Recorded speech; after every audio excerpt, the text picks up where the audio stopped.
La guerre a vraiment commencé.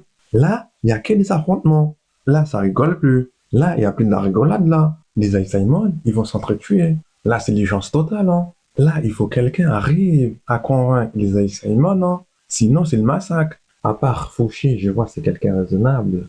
Il arrive à convaincre les autres pour s'aguerrir. Je vois personne d'autre, hein. Sinon, c'est un massacre total, hein. Choubé, Gandhi ils vont affronter des Simon.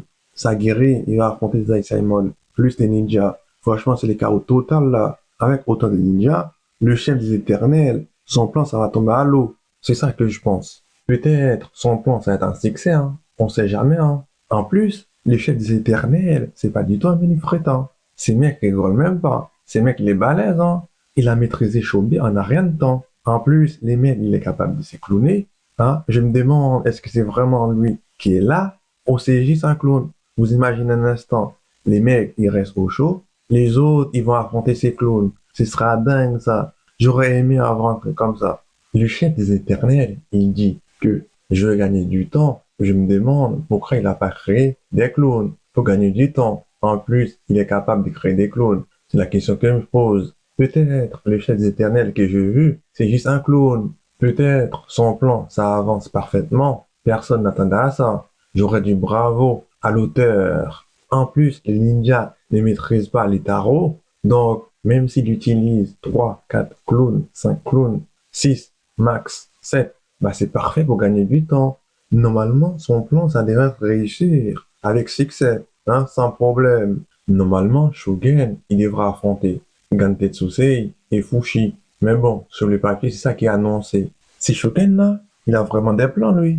Il faut exécuter tous les criminels, les complices, même si c'est des Alzheimer, il faut les tuer. Ces mecs, c'est pas de catcher, table rase. Ces mecs, ils viennent rien savoir. Shogun, il pouvait poser des questions à des Alzheimer. Qu'est-ce qui se passe sur l'île? Shogun, ça fait quelques jours qu'il n'a pas vu les Alzheimer. En si peu de temps, il y a beaucoup de choses qui peuvent changer. La survie, c'est plus important que le reste. Les éternels, c'est pas du tout des menus frétants. Ces mecs, ils sont très forts. Peut-être ils sont coopérés parce qu'il y avait une raison valable ou pas. Les mecs, ils verront savoir. C'est tuer les criminels, tuer les complices, tuer les Simon qui sont complices, ni plus ni moins. Pour moi, c'était plutôt une surprise que Shogun allait affronter Fushi, Gandetosei. Moi, je m'attendais qu'il allait affronter un éternel. Comme ça, il allait comprendre à quel point les éternels, ils sont forts. Là, il allait comprendre pourquoi les Simon ont fait équipe avec les criminels.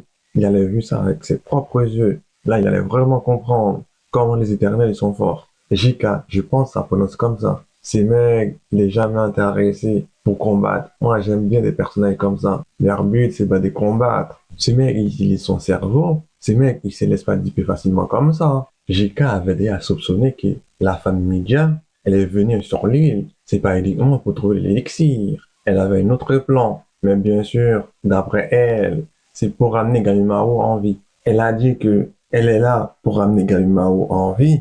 Est-ce que c'est vraiment la vérité ou un mensonge? Donc, les ninjas, ils sont capables de tout. Ça, va savoir. Tout est possible avec les ninjas. Le plan de base des chefs des ninjas, son plan, c'est de tuer Gallimao le plus rapidement possible. Hein? La femme ninja, là, elle aussi, elle utilise les flammes du moine. Franchement, on dirait, c'est copier-coller les flammes des moines de celles des Gallimao. D'après les flashbacks, on dirait qu'ils sont grandis ensemble. Peut-être c'est pour ça aussi qu'elle peut utiliser les flammes des moines. La femme ninja, franchement, elle a vraiment pas de chance, hein. Elle est tombée sous les chefs des éternels. Franchement, hein, rien, c'est pas du tout un manifestant. Ces mecs, ils rigolent même pas. J'aurais compris que si elle affrontait des moines, là, j'aurais dit que elle pouvait gagner.